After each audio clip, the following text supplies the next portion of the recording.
malam, tepat pukul 10 malam, Kamis malam Jumat, kita akan secara rutin menceritakan kisah-kisah tak terucap yang akan diceritakan oleh Nggot.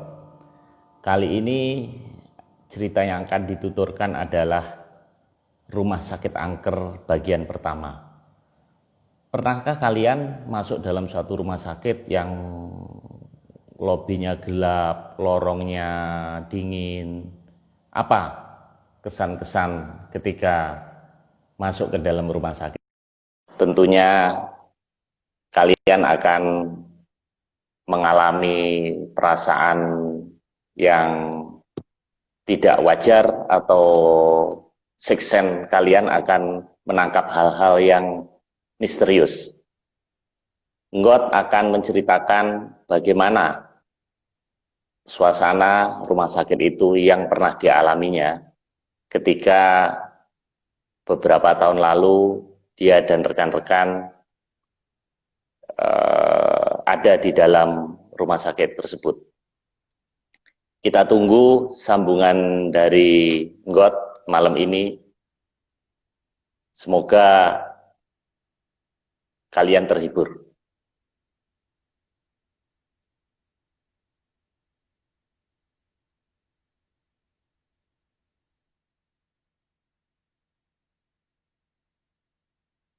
Kita tunggu koneksi dari Nggot.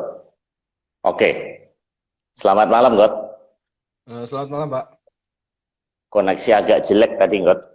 Oh, Semoga malam ini cerita kamu lancar. oke.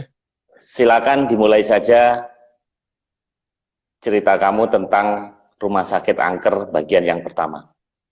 Oke, Pak. Silakan. Ini pengalaman pribadi saya lagi. Itu terjadi di sekitar tahun 2010. Waktu itu saat libur semester 1, saya dan 5 orang teman saya. Itu saya kan asalnya dari kota Temanggung. Nah, di Temanggung ini ada satu rumah sakit yang sudah kosong. Itu mungkin saat itu sekitar 15-an tahun itu udah kosong rumah sakitnya.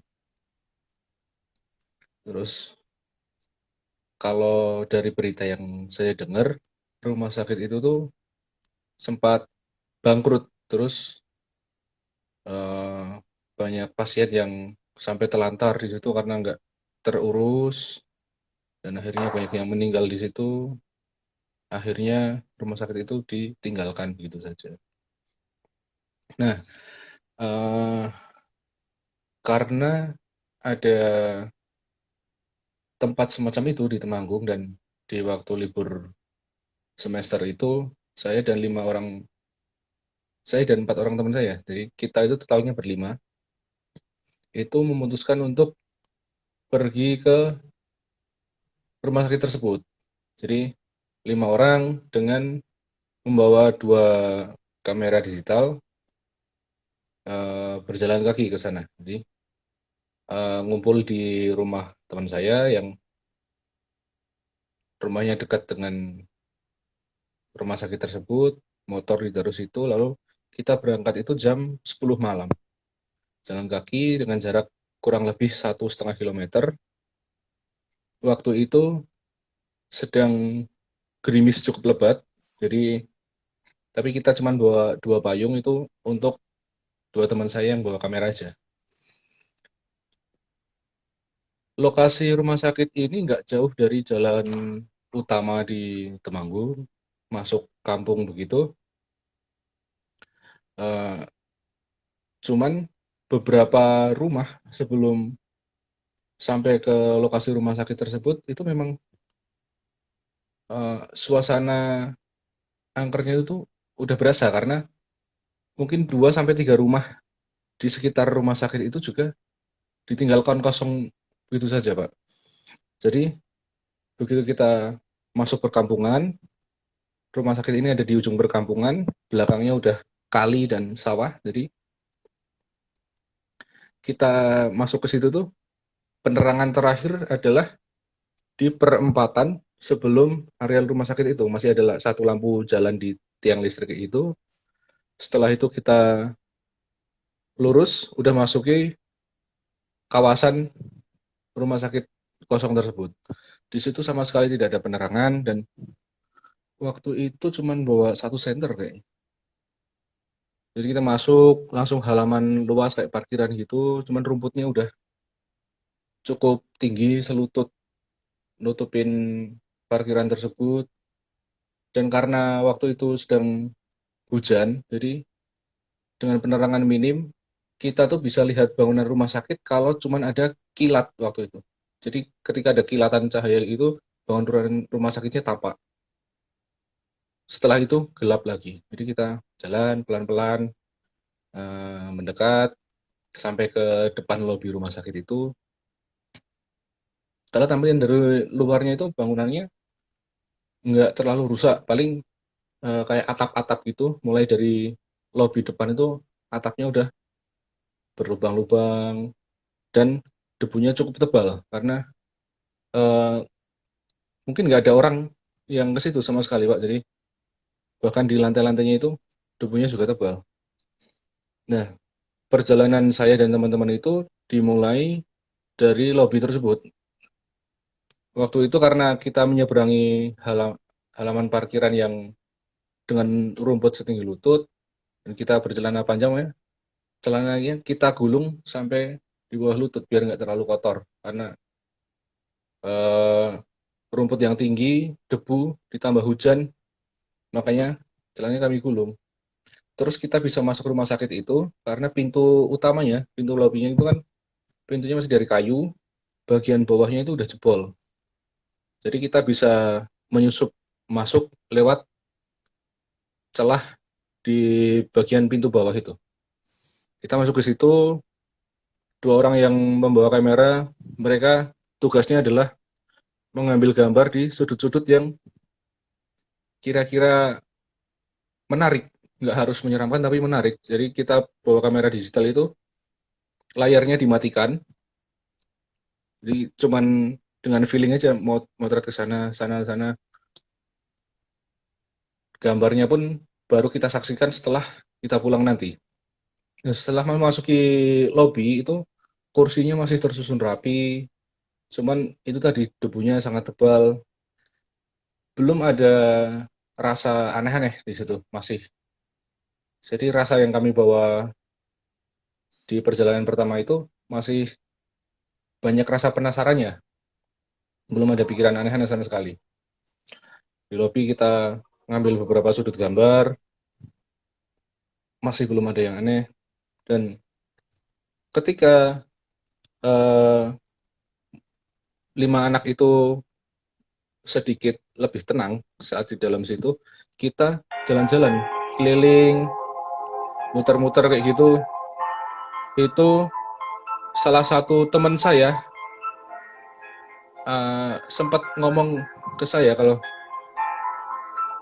kakinya itu agak gatal karena dari tadi dia jalan kesenggol-senggol rumput yang tinggi. Dia mengeluhkan seperti itu.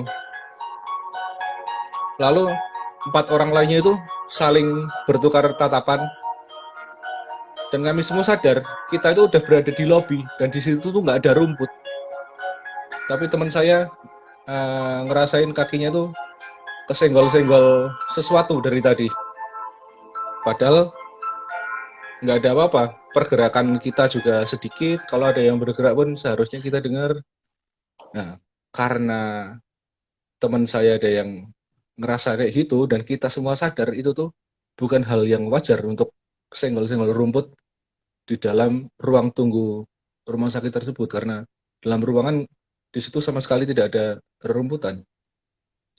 Kita sepakat untuk tidak menceritakan kejadian aneh yang kita alami sepanjang perjalanan di situ. Jadi memang kita sepakat tanpa diutarakan itu kita sepakat untuk tidak menuturkan hal apapun sepanjang perjalanan nanti dan baru kita bahas uh, waktu balik ke tempat pengumpulan tadi. Perjalanan kita lanjutkan, kita masuk dari ruang tunggu tersebut ke lorong kiri itu, di situ ada apoteknya. Dari celah-celah apotek itu masih kelihatan kotak-kotak obat itu tersusun rapi dengan debu yang tebal tentunya, karena berarti kan itu sesuai dengan apa yang dituturkan masyarakat situ, karena rumah sakit itu mengalami kebangkrutan dan banyak yang meninggalkan, mungkin staf-staf dan orang yang bekerja di rumah sakit itu banyak yang pergi meninggalkan rumah sakitnya. Jadi memang barang-barang itu eh, bisa dikatakan hampir semuanya itu utuh dan masih pada tempatnya. Telepon office-nya itu juga masih, tirai semua lengkap, kursi masih di situ semua.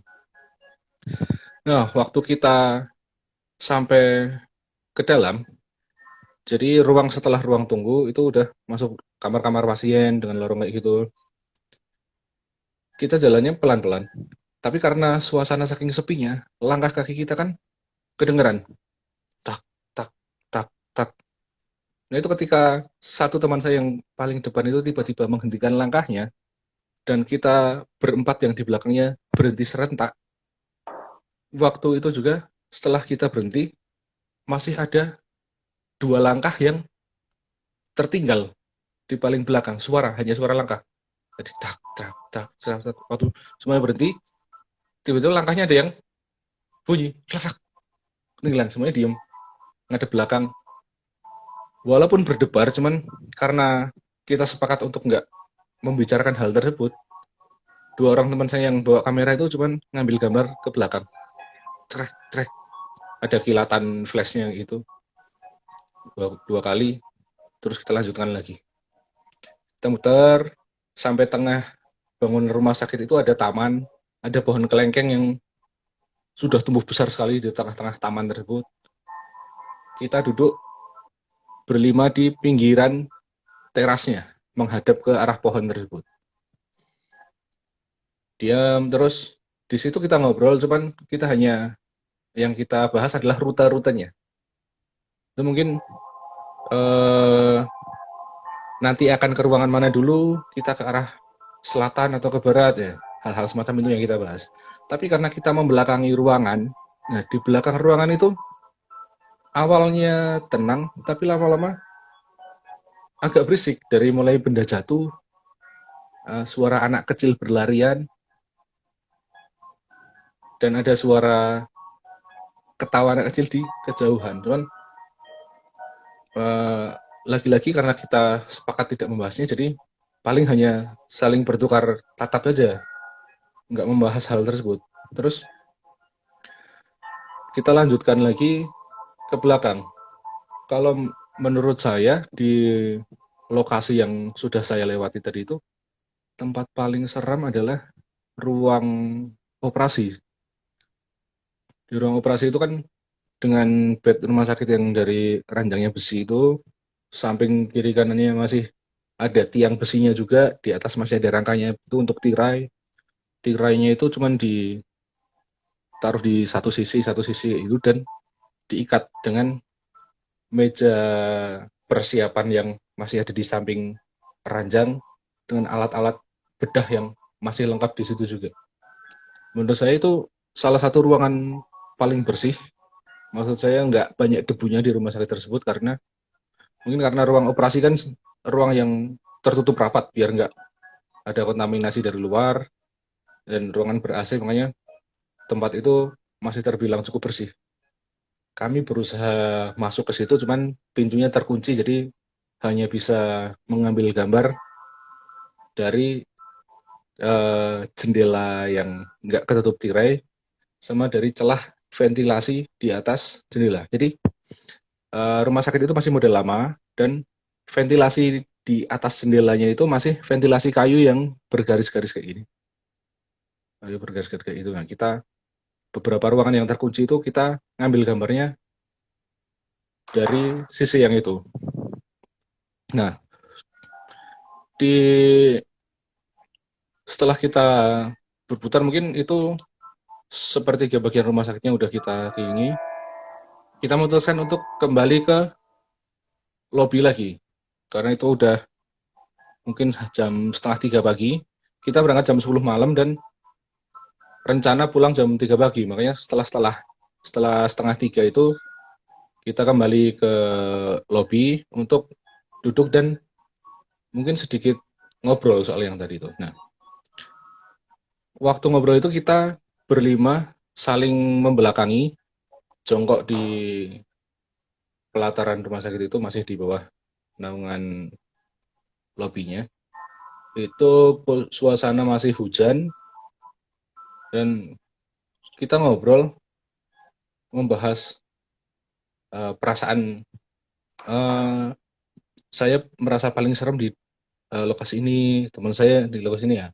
Di tengah obrolan kita itu, lagi-lagi kita dengar suara langkah, tapi langkahnya itu diseret. Jadi dari arah timur, posisi saya menghadap utara dan semuanya berlima itu saling membelakangi posisi jongkok. Itu dari arah timur ada suara langkah tapi diseret. Srek, srek, srek, srek. Semakin mendekat, semakin mendekat, semakin mendekat. Ketika langkah itu suaranya udah sangat jelas, langkahnya berhenti dan kami berlima secara bersamaan itu dengar ada suara perempuan itu bilang, "Dek, tolong dek," kayak gitu. Nah, kita berlima begitu mendengar suara tersebut, kita langsung bangkit, berdiri, payungnya diambil, langsung, ayo, ayo, ini udah waktunya pulang, ini udah setengah 3, ini udah waktunya pulang. Langsung jalan cepat gitu keluar dari area rumah sakit itu.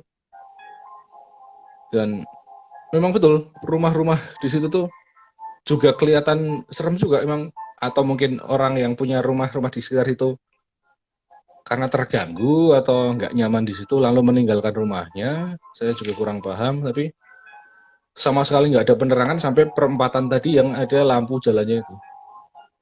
Kita jalan cepat sampai ke tempat teman saya tadi yang tempat parkir motor, itu langsung di situ tuh saling bertanya, tadi denger nggak? Iya denger jelas, suaranya kayak ini, iya perempuan, dia minta tolong, dek, tolong dek, itu lima-limanya itu denger semua dan itu satu-satunya suara yang ucapan yang paling jelas. Tadinya paling cuman kayak ketawa atau suara bergumam tapi nggak jelas kata. Yang itu paling jelas kata-katanya. Makanya kita memutuskan untuk pulang setengah jam lebih cepat dan begitu kita sampai di sana kita buka hasil fotonya lewat layar kameranya itu kita menemukan beberapa hal yang menarik. Jadi entah kenapa kan itu mungkin ada puluhan foto, mungkin hampir 60-70 foto dari dua kamera tersebut. Itu hampir setiap foto yang ada semacam penampakannya itu pasti ada orbs atau flare di situ. Jadi flare merah atau ada orbsnya. Nah, tadi ventilasi kayu yang saya ceritakan tadi kayak gitu itu, ada satu foto yang menurut saya menarik. Jadi di antara dua ventilasi kayu ini ada mata kayak gini, kelihatan mata, sedikit hidung, dan pinggirnya ada rambut-rambutnya. Cuman atas sama bawahnya itu nggak ada apa-apa. Cuman di celah itu aja. Yang kelihatan ada yang mengintip kayak ngawasin kami. Kayak Cuman mata untuk, saya ini, God. ya, persis kayak gitu. Jadi kelihatan, cuman mata sama-sama sini, tapi di atas bawahnya itu kosong. Dan ketika di zoom pun, kenapa saya berani bilang itu mata?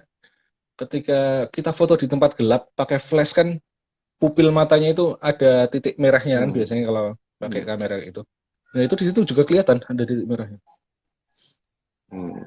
Nah, cuman sayangnya di tahun mungkin 2011 atau 12 kamera teman saya itu kemalingan dan tidak sempat backup foto di tempat lain, makanya saya pengen cari-cari. Nggak ada yang bawa handphone, God, waktu itu. Waktu itu bawa handphone, cuman nggak Kan handphonenya tahun 2010 belum secanggih sekarang kan Pak, masih banyak pakai Oh. BlackBerry kayak gitu dan nggak terlalu jelas juga kameranya. Tapi kan ada dua kamera, Got. Nggak mungkin dua-duanya hilang, Got. Ya, yang satu itu, yang satu udah dihapus karena beberapa yang punya kamera satunya itu dia karena nggak nyaman dengan membawa pulang foto dengan penempatan tersebut karena dia mempercayai jika kita ambil foto ada penampakan itu penampakannya itu tertangkap dan kita bawa pulang kayak gitu loh. Yang dia percaya seperti itu. Dia langsung Hmm. karena tersebut dihapus waktu itu juga.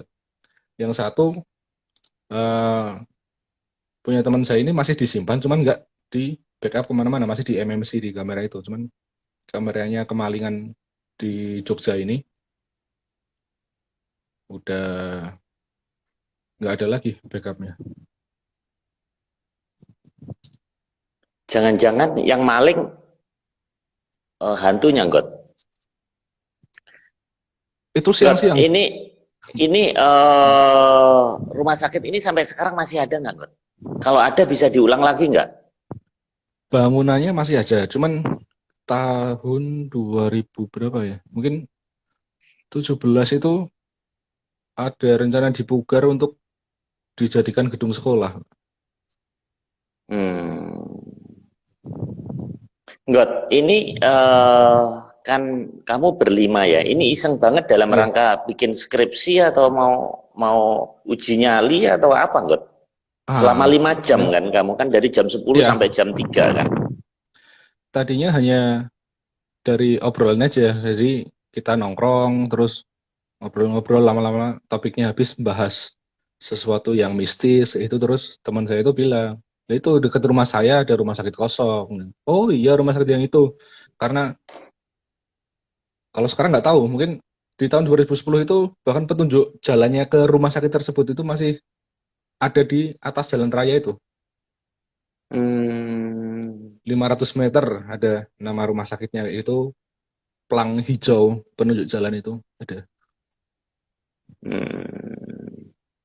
Nggak. Jadi kesimpulan kamu untuk tahu hantu itu tidak perlu jadi indigo ya. Ya, kesimpulan saya sebenarnya nggak. Karena ketika untuk mencari kayak gitu tuh, apalagi kamera itu mungkin frekuensinya sedikit nyerempet-nyerempet ya. Jadi bahkan nggak sengaja pun kita nangkap beberapa hal yang bisa kita apa pahami secara visual.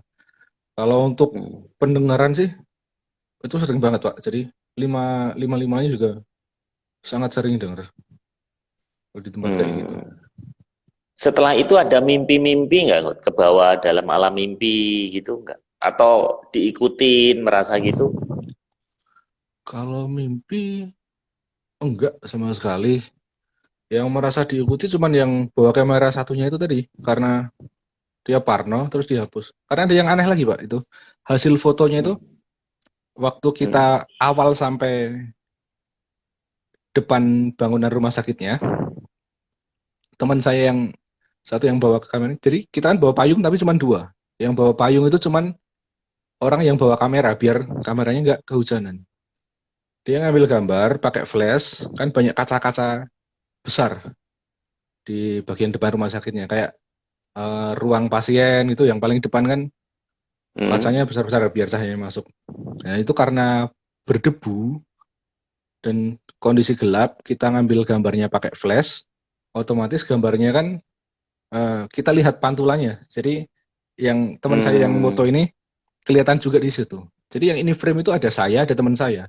Teman saya bawa payung sambil motret dari kamera, saya berdiri mungkin 2 meter di sampingnya. Nah, tapi ketika hasil foto itu dilihat, di foto itu saya yang pegang payung, teman Hmm. saya bawa kamera, motret, tapi nggak pakai payung. Jadi payung payung yang dibawa teman saya ini di foto itu saya yang bawa. Padahal saya sama sekali nggak pernah pegang payung Hmm. itu. Jadi tertukar gitu. Ya Seperti tertukar. Ya. wah,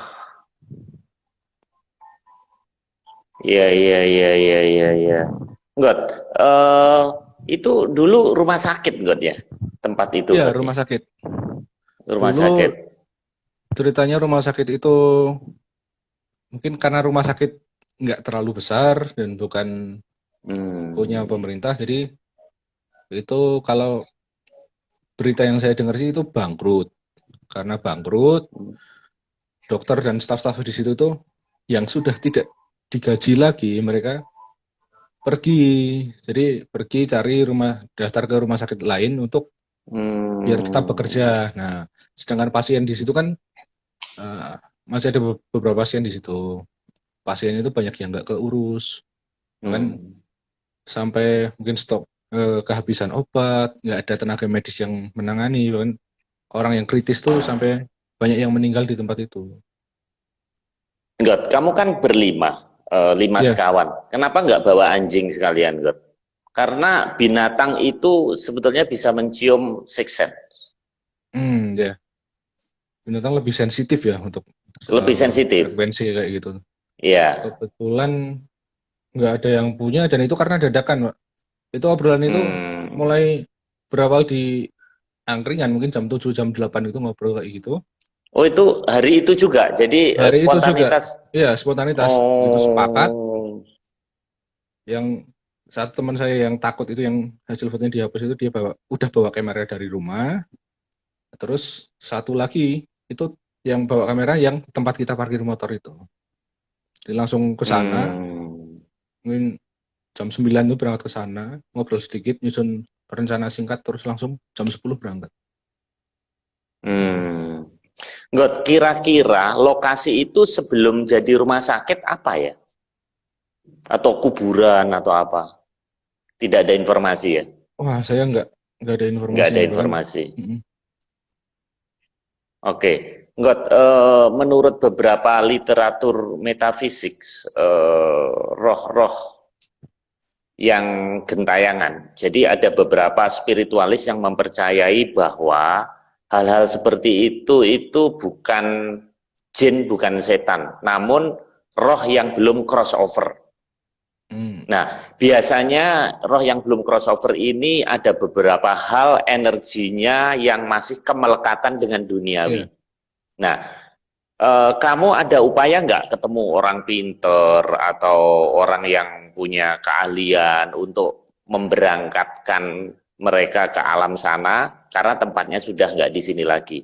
Karena ada beberapa orang yang profesinya sebagai roh messenger yang memang pekerjaannya dia itu sebenarnya mendorong, membebaskan energi yang masih melekat pada para roh-roh yang masih gentayangan, katakanlah, untuk naik ke alam alam barzah, katakanlah. Kamu nggak ada Mm. upaya untuk itu, karena kasihan juga mereka terjerat di rumah sakit itu. Nah, kan saya itu beberapa kali akhirnya mengunjungi rumah sakit tersebut di jam yang sama. Jadi kita menetapkan setelah evaluasi itu kita menetapkan kapan lagi mau ke situ di jam yang sama jam 10 kita berangkat, jam 3 kita pulang kayak gitu. Nah, itu besok masih ada yang kedua ketiga yang akan saya ceritakan lagi. Oke. Itu di perjalanan yang di ekspedisi yang selanjutnya itu saya ngajak satu teman saya yang dia memang indigo kayak gitu. Wah, menarik, God. Menarik, menarik.